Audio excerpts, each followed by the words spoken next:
दांगट कुटुंब मुलगी बघून जेव्हा घरी परतलेले असतात तेव्हा सर्वजण गाडीतून खालती काय उतरतात. चुलू आत्या आणि दत्तू काका दोघेही मिळून आता त्यांना हिनवायला लागतात, चिडवतात की चला चला, आता घराला रंगरंगोटी करावी लागेल, उंबऱ्याला तोरण बांधावं लागेल, पत्रिका छापाव्या लागतील, दारावरती शुभलाभ असंही लिहावं लागेल. आणि काय ते दांगट कुटुंबीय तुमचं सहर्ष स्वागत करत आहे असं बी लिहावं लागेल. म्हणजे खर्चच खर्च, लईच खर्च आहे नाही का. तेव्हा अण्णा चवताळलेल्या नजरेने त्या दोघांनाही बघत असतात. जेव्हा ते एक एक पाऊल टाकत पुढे जातात ना, आता यशादा घाबरतो. तो अण्णा अण्णा थांबा ना हाका मारत असतो. पण राजा त्याला अडवतो की जाऊ देत ना, अरे दत्ता काका आणि सुलो त्याला अन्नाचे रट्टे खायचे असतील, बघू देत काय करतायत ते. आता सुलो आत्या ती सुद्धा चवताळते, दात ओठ खात पुटपुटते की लईच रागाने बघतोय हा. आणि पुढे येऊन मुद्दामच अण्णांना पुन्हा एकदा ती हिनवते, चिडवते. नाही म्हणजे आता इतकं सगळं करायचं तर लईच खर्च होणार आहे, पण तू काळजी करू नकोस, कारण तुला हे सगळं करायची गरजच नाही आहे. कारण एक बी पोरकी तुझ्या घरातल्या उंबऱ्याला तिचं पाऊल लागणारच नाही आहे. शेवटी सख्या बहिणीचा शाप आहे, तो तर भावणारच. दत्ता काका आणि सुलवात्या दोघेही अण्णाची खिल्ली उडवत असतात. दत्ता काका पुन्हा एकदा रिवचतो. अण्णा गुपचूप निघालेले असतात ना घरात. तो मुद्दामच मोठ्याने म्हणतो की ए धोंड्या, अजूनही विचार करायला वेळ आहे तुझ्याकडे. गुपचूप ते घर आमच्या नावावरती करून टाक, म्हणजे सगळं कसं तुझं चांगलंच होईल की. आता मात्र अण्णाच्या रागाचा पारा चढतो आणि डायरेक्ट पार हातात उचलून ते धावतच त्यांच्या अंगावर जातात. आता काय झालं? आता सुलू आत्या आणि दत्तू काका दोघेही पुढाला पाय लावून पळत सुटतात. सुटतात ते सुटतात जाऊन लपून बसतात, उंदीर बिळात लपल्यासारखं. तेव्हा आता सगळेजण पोरे एकत्र येऊन अण्णाला थांबवतात. अण्णा काय करताय? राजा सांगतो की अण्णा, अहो रट्टेच द्यायचे तर हाताने द्या की, पार कशाला उचलली आहे. यशादा समजावतो की अण्णा उगाचच भांडण करू नका की. अण्णा पुन्हा एकदा त्या दोघांना ताकीद देतात की माझ्या घराकडे जर वाकड्या नजरेने बघितलं तेच डोळे फोडून काढे ना मी. आता शांत बसायचं ना, मूग गिळून गप्प बसायचं. पण नाही, या सुलवात त्याला इतकी खाज आहे, मुद्दामच ते पुन्हा डिवचते की जावा पोरानो, तुमच्या बापाला घरात घेऊन जावा, नाहीतर पुन्हा एकदा खुनाच्या आरोपात जायचा जेलमध्ये. त्यावर आता राजा घाबरवतो, धमकावतो, ए सुलवात्या, गप गुमान घरात जा ना, जाऊन कडी पण लावून घे, नाहीतर सोडू का अण्णाला सोडू. आता ते आणखीनच घाबरते. आता सगळी मुलं मिळून अण्णांना कसंबसं घरात घेऊन जातात. आणि मग काय, सुलवात्या पुन्हा त्याला शापच द्यायला लागते की असल्या माणसाच्या उंबरट्याला एका बी पोरीचा पाय लागतच नसतोय. ते तर आता नियतीच ठरवेल ना सुलवात्या. इकडे देशमानेंच्या घरी विवान आणि त्याच्या कुटुंबियांना सर्वांनी निरोप दिलेला असतो. अवनी खूपच अस्वस्थ असते, कारण विवानने मुद्दाम लग्नाला होकार दिलाय. चंद्रकांत घरात येता म्हणतो की चला, माझी काळजी मिटली. शेवटी विवानला अवनी आवडली, पण अवनी स्पष्ट सांगते की पण बाबा मला तो आवडलाच नाही आहे.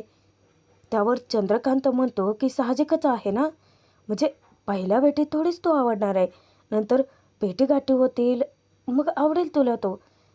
आता अवनीचं राहिलं बाजूला, हा त्याचंच मांडतो. अवनीला तो सांगतो की अगं, तुझ्या आईला मी पहिल्यांदा बघितलं होतं स्थळ घेऊन गेल्यानंतर, त्यानंतर बघितलं ते डायरेक्ट लग्नातच. पण आम्ही नंतर आवडलो ना एकमेकांना. मुद्दामच तो विचारतो की काय आवडतो ना मी तुला. त्यावर ती म्हणते की काहीही काय बोलताय. पण अवनी इतकी चिडचिड करते की पण बाबा, मला तो कधीच नाही आवडणार आहे, कारण तो किती माचोरड आहे. तो अवनीची कदर कधीच करणार नाही, हे तिला कळून चुकतं आत्ताच. माझं तर साधं नावसुद्धा लक्षात राहत नाही त्याच्या. कधी श्रावणी, कधी अवनी, कधी मौनी, काहीही म्हणत होता. त्यावर महेश हसत विचारतो की अच्छा, म्हणजे असे थट्टा केली का त्याने. त्यावर मोहिनी म्हणते की थट्टा नाही, खरंच त्याला नावसुद्धा लक्षात नव्हतं. म्हणजे एक नंबरचा स्वार्थी माणूस आहे. स्वतःबद्दल इतकं बोलत होता की मी असा आहे, मी तसा आहे, मी याव केलं, मी त्याव केलं. त्यावर सर्वजण हसत असतात. अवनीचं मन कुणाला जाणूनच घ्यायचं नाही आहे. चंद्रकांत तर तिला सांगतो की अगं अगं त्याने इतक्या कमी वयात इतकं अचीव केलं आहे म्हटल्यानंतर तू भरभरून आपल्याबद्दल सांगणारच ना. आणि अशा फॉरेनरबद्दल म्हणजे फॉरेनमध्ये राहणाऱ्यांबद्दल आपल्यातल्या जरा कौतुक असतं. त्यावर तिची आई तिला सांगते की आणि हो अगं किती आठवणीने तुझ्या बाबांसाठी बुकेसुद्धा घेऊन आला होता तो. अवनी चंद्रकांतला विचारते की बाबा अहो मी गोल्ड मेडल मिळवले ते काय असं घरी बसण्यासाठी आणि लग्न करण्यासाठी का? माझी पण काही स्वप्न असतील ना. त्यावर चंद्रकांत तिला सांगतो स्वप्न जरूर पाहावीत पण ती वास्तवाशी कनेक्ट असावीत. दांगट कुटुंबामध्ये मात्र इकडे खूपच शांतता पसरलेली असते. सर्वच जण अस्वस्थ बसलेले असतात. तेव्हा यशादा समजूतदारपणे वागतो. अण्णांना राजाला तो पाणी नेऊन देतो. आता राजा कितीही सांगत असला की निगेटिव्ह बोलू नका तरीसुद्धा असं काहीतरी घडतंच की ज्याने निगेटिव्ह विचाराकडे दांगट कुटुंबीय वळतातच आहेत. अण्णा तिथे म्हणतात की आपल्यासारख्यांच्या घरात असं बी कशाला कोण पोरगी देणार आहे. त्यावर राजा तिथे एक सोल्युशन काढतो. तो सांगतो की ठीक आहे आपण इथून पुढे अशी चूक करायचीच नाही. आपण ना इथून पुढे कुठे बी मुलगी बघायला गेलो की मग ना आपल्यासोबत काही बायका घेऊन जायच्या आणि त्यांना ओळख करून द्यायची की आपली आजी आहे, ही आत्या आहे, आई नाही आहे आम्हाला. म्हणजे त्यांना बी वाटेल की बाबा आपल्या घरात बायका आहे त्या आणि ते बी त्यांची पोरगी द्यायला तयार होतील. पण पाण्याच्या मनाला अजिबात हे पटत नाही हा. म्हणजे सरळ सरळ फसवणूकच आहे ना ही. याच्या डोक्यात ना कायम ना असं पिक्चरच चालू असतं. खोट्या बायकाने यायच्या म्हणे येडाय का तू. राजा चिडतो. ह्यो बिला निगेटिव्हच माणूस आहे. त्यावर छोटासा धन्या सांगतो की ए राजाता आत्ता काय खोटं बोलतोय. ही सगळी कामं असली काय स्कीमा टाकून होणार आहेत वय. त्यावर आता पाण्या पुन्हा एकदा नाटच लावतो. राजाला तो म्हणतो की मला तर वाटतं आपल्या घरात बाईच येऊ शकत नाही. इकडे अवनीला तिची आई सांगते की अगं विवान श्रीमंत घरचा एकुलता एक मुलगा आहे. चंद्रकांत सांगतो की अगं कॅनडामध्ये स्वतःचा बंगला आहे, स्वतःची एक वेगळी रेप्युटेशन आहे. असलं स्थळ जर आपण घालवलं ना लोक वेड्यात काढतील आपल्याला. महेश म्हणतो की हो आणि तो आता भारतात सुद्धा त्याचं एक फार्म हाऊस बांधणार आहे. Farm house. त्यावर अवनी वैतागते की दादा तुला कळतंय का? अरे स्वतःच्या घराला फक्त प्रॉपर्टी म्हणतो तो प्रॉपर्टी. एकदम स्वार्थी माणूस आहे तो. पण अवनीची मनस्थिती कोणाला जाणूनच घ्यायची नाही आहे. चंद्रकांत सांगतो की अगं पण तो तुझा विचार नक्की करेल आणि तू ज्या घरात जाशील ना त्या घराला खरपणच आणशील. त्यावर अवनी म्हणते की पण बाबा. महेश म्हणतो की झालं हिचं पण काही संपत नाही हा बाबा. अवनी वैतागते की दादा अरे तुम्ही चांगल्या वाईटाचा विचार करताय पण त्याच्यामध्ये माझा विचार करा ना जरा. आता मात्र चंद्रकांत भडकतो. तो एकदाचीच अवनीला ताकीद देतो की मी तुझ्याबद्दल वाईट विचार करूच शकत नाही आणि माझ्या इतका तुझा विचार इतका चांगला कोणी करूच शकत नाही. इकडे राजा आणि पाण्यामध्ये पुन्हा एकदा वाद पेटतो. तेव्हा यावेळी अण्णामध्ये पडतात. त्या दोघांचीही चांगली कान उघडणे करतात की हे शांत बसा जरा भांडू नका की. अरे सख्खे भावंड आहात ना तुम्ही मग भांडताय कशापायी. त्यावर पाण्या उलट अण्णांचाच अपमान करतो की बघा कोण बोलते. हे भांडे हे राडे हे सगळं आम्ही तुमच्याकडनं तर शिकलोय की. अण्णा विचारतात की माझ्याकडे काही चांगलं नाही आहे का? अरे काहीतरी चांगलं असेल ते शिका की. त्यावर राजा भडकतो की ओ रॉकी द फादर काय आहे तुमच्याकडे काय चांगली गोष्ट आहे ना शिकण्यासारखी. त्याचा शोध सुरू आहे आमचा. एकदा का सापडले ना मी सांगतो तुम्हाला. त्यावर अण्णा आणि त्याच्यामध्ये राडा चालू होतो. दोघांमध्येही पाचापाची होते. पण यशादाला सहन होत नाही. तो येऊन मोठ्याने ओरडतो की बस बस करा आता. तुमच्या असल्या पायी ना मला कधी मुलगी बघायला जायला आवडतच नाही. मी ना हात सोडतो तुमच्या पुढे. आता सगळं वातावरण जे आहे ते गंभीर होतं. यशादा चिडून आता बेडवरती बसतो. इकडे चंद्रकांत अवनीला एकदाचीच ताकीद देतो की तुझं लग्न ठरलेलं आहे आणि ते होणारच आहे. त्यानंतर घरातल्यांना तो सांगतो की एक महत्त्वाची गोष्ट सांगायची राहिली तुम्हाला. खरं तर विवानला याच महिन्यात परत कॅनडाला जावं लागणार आहे. त्यामुळे लग्नसुद्धा याच महिन्यात होणार आहे. स्वाती विचारते की पण बाबा सगळी तयारी. त्यावर तो म्हणतो की विवाहाचं म्हणणं आहे रजिस्टर मॅरेज करायचं, त्यासाठी फारशी तयारी करावी लागत नाही. आता अवनीचं फार अवसानच कळून पडतं.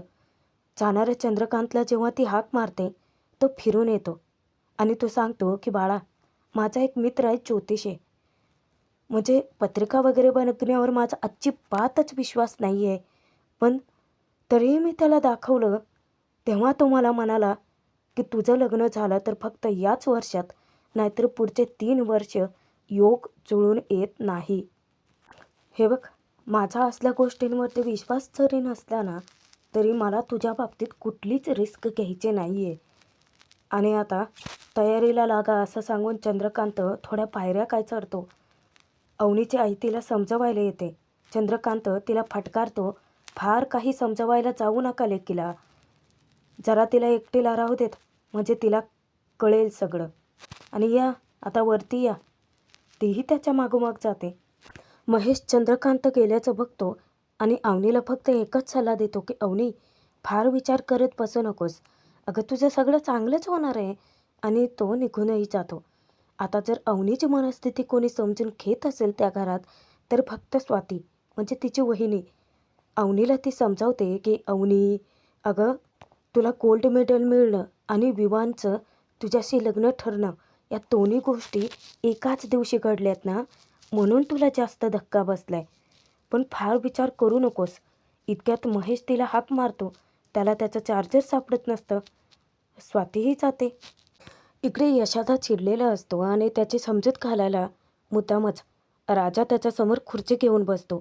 तो म्हणतो की पाण्या, दादाचा शर्ट लय चिकना दिसतोय ना. त्यावर पाण्या पण लगेच पुढे येतो. अरे शर्टच काय सांगतोयस लेका, आपला दादाच लय चिकना आहे. त्यावर राजा म्हणतो की मग काय तर, अरे हा इथला वाटतच नाही रे, हा ना फॉरेन रिटर्न वाटतो नाही का. तेव्हा धन्यासुद्धा आता दादाजवळ जाऊन बसतो. मुद्दामच राजा म्हणतो की काय आहे, दादाला ना ती पोरगी सूटच होत नव्हती.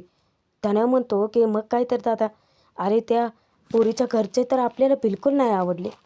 पाण्या म्हणतो की मला पण नाही आवडले. तर राजा सांगतो की काय आहे, तिने जेव्हा वडे बनवले होते ना, तेव्हाच मला तर अजिबात पटली नव्हती ती दादासाठी बरं का. आपला दादा कसला भारी आहे. त्यावर धन्या म्हणतो की मग काय तर, कसला हँडसम दिसतो, कसला भारी आहे, चिकन आहे किती दादा. तेव्हा अण्णा मुद्दामच म्हणतात की मग कुणाचं पोरग आहे. आता त्या फुशारका मारतात म्हटल्यानंतर पाण्या म्हणतो, एक मिनिट हा, आरसा घेऊन येतो. अण्णा याच्यात बघून बोला की जरा. त्यावर ना अण्णा पण आरशात बघून म्हणतात की मग कुणाचं पोरग आहे. ऐ, अरे हा पण हिरोसारखा दिसतो, कोण आहे हा, अरे मीच आहे की. त्यावर यशोदाला इतकं हसू येतं. चला, म्हणजे वातावरण नॉर्मल झालं. राजा यशोदाची समजूत घालतो की आणि दादा, अरे पोरगी बघायला गेल्यानंतर पोरगीच बघायची रे, तिला वडे शिकवत बसायचे नसतात. यशोदा विचारतो की काय झालं, चुकलं का काय माझं. त्यावर धान्यान पाण्या इतके वैतागतात, अवघड आहे बाबा, आणि दोघेही निघून जातात.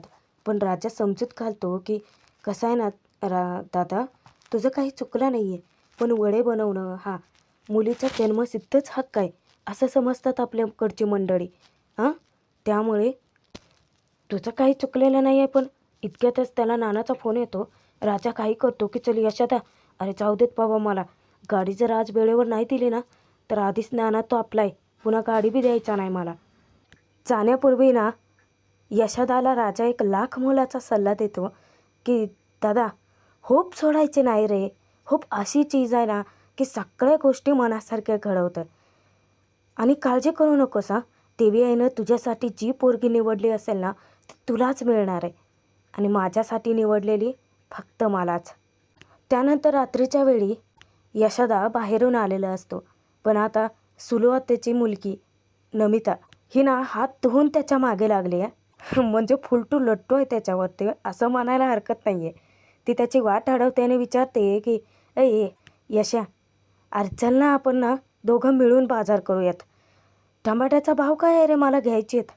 त्यावर यशा तिला सांगतो की जा, काल जेवढा होता तेवढाच आज बी आहे. ती त्याच्या गळाच पडते, मागे लागते, चल म्हणते. तेव्हा यशोदा सांगतो की मला ना घरी जायचं आहे, सगळे उपाशी पोटी आहेत, सगळ्यांसाठी जाऊन स्वयंपाक बनवायचा आहे. त्यावर नमिता चिडून विचारते की अरे एवढे मोठे घोडे झाले की किती दिसतो असं भरवणार आहे. यशाला इतका राग येतो तिचा, तो सांगतो की मरस्तोर भरवणार आहे. पण नमिता खरं तर हसते आणि ती सांगते की भरीव की, पण यशा माझ्यासाठी बी थोडं उरीव की. अचानक ती त्याचा हात पकडते, तेही रस्त्यात. यशा, तू तुझ्या आईची जी साडी दिली होती ना, ती मी अजून बी जपून ठेवले. तुझ्यासाठी मी घालून येऊ का? यशा तिला सांगतो की वाट सोड माझी. आता नमिता ऐकायलाच तयार नाही आहे म्हटल्यानंतर मुद्दाम तो घाबरवतो तिला. सुलो आत्या ती पण घाबरते, मागे वळून बघते. आता तो तिच्या तावडीतून निसटणार. नमिता पुन्हा त्याची वाट अडवते. अच्छा, घाबरवतोयस होय मला. मग ज्या सगळ्या प्रश्नांचे उत्तर गुपचूप द्यायच्या. पोरगी बघायला गेलतास ना, काय झालं त्याचं? नकाराचा आला ना. मला माहितीच आहे पोरगीच चांगली नसेल. त्यावर यशादा सांगतो की एकदम भारी होती. नमिता चिडून विचारते की म्हणजे माझ्यापेक्षा बी भारी? असं काय होतं तिच्यात जे माझ्यात नव्हतं? माझ्याकडे बघून सांग की. आता यशोदाला पाठीमागून सुलो आत्या आलेली दिसते, पण यावेळी नमिताला वाटतं की हा पुन्हा मस्करीच करतोय की काय. ती म्हणते की उगाचच आता काहीही बडबडू नकोस आणि डोक्याला तिचं नाव घेऊन हॅडॅक बी लावू नकोस. पाठीमागून आत्या चोराची काठी अशी हाणते ना पाठीत. यशोदा तिला समजावत असतो की आता मारू नको ना. अगं आम्ही खरंच बोलत नव्हतो. आत्या त्याला धमकावते की बोलायचं बी नाही. तेव्हा नमिताला राग येतो. ती म्हणते की होणाऱ्या नवऱ्याशी बोलायला भीती कोणाचे? त्यावर सुलो आत्या तिला इतकी धोपटायला लागते ना की ती यशोदाच्या अवतीभोवतीच फिरत असते नमिता. आता नमिता कसंबसं स्वतःला वाचवून पळत सुटते. इतक्यातच राजा तिथे गाडी घेऊन येतो आणि ही सुलो आत्या यशोदाला वाटेल तसं बोलते, वाटेल तसा अपमान करते. ती यशोदाला विचारते की काय रे, तुझं लग्न इथे तिथे जमत नाही म्हणून माझ्या पोरीला फूस लावतोयस का? त्यावर यशोदा शांतपणे समजावतो की आत्या हे बघ, तुला जर वाटत असेल ना तर आयुष्यभर कधीच बोलणार नाही आहे मी तिच्याशी. तेव्हा सुलो आत्या म्हणते की बोलायचं बी नाही. अरे स्वतःच्या बायकोचा खून करून जेलात जाणाऱ्याचे औलाद आहेस तू. माझ्या पोरीपासून लांबच राहायचं. ताकीद देऊन ती तशीच निघून जाते. राजा गाडीच्या खाली उतरतो आणि आता यशोदा पडलेली सायकल उचलणार. इतक्यात राजा त्याच्या मदतीला येतो. पण यशोदा असे हावभाव आणतो चेहऱ्यावरती की जसं काही घडलंच नाही आहे. तो विचारतो की अरे राजा तू? राजा त्याची पिशवी उचलून देतो तर पिशवीतली अंडी सगळी फुटलेली असतात. तो राजाला खोटं सांगतो की अरे सायकल स्लिप झाली ना, अंडी सगळी फुटली. पण तू काळजी करू नकोस, तू घराकडे ये लवकर, स्वयंपाक बनवून ठेवतो सगळ्यासाठी. आता यशोदा सायकलवर बसतो खरा, पण सायकलची चेन पण पडलेली असते. कसले खराब नशीब आहे म्हणावं लागेल. तरी पण तो राजाला सांगतो की जातो मी घराकडं, तू ये. यशोदा निघून जातो आणि समोर लावलेल्या गाडीवरती देवी आईचा फोटो पाहून राजा मनातच प्रार्थना करतो की देवी आई अगं आता तरी होकार मिळू देत. अगं यशोदा लाखात एक माणूस आहे गं, किती चांगल्या स्वभावाचा आहे. त्याच्या बाबतीत सगळं चांगलंच घडू देत. आता तरी आमच्या घराला बाईचा आशीर्वाद लाभू देत. प्रेक्षकांना भाग इथेच संपतोय, पण पुढे राजा आणि अवनीची भेट होणार असते. कारण विवानसोबत गाडीतून येताना नेमकी विवानची गाडी धडकते राजाच्या गाडीला. स्वतःची चूक असून पण हा माजोरडा चूक मान्य करायला तयारच नाही आहे. उलट राजावरतीच हात उगारतो. पण राजा आता त्याला असा धुणार. त्याच्या आतच अवनी येते आणि ती स्वतः विवानला माफी मागायला सांगते. प्रेक्षकांनो, बाई तुझा आशीर्वाद या मालिकेचे एपिसोड पाहण्यासाठी सबस्क्राईब जरूर करून ठेवा.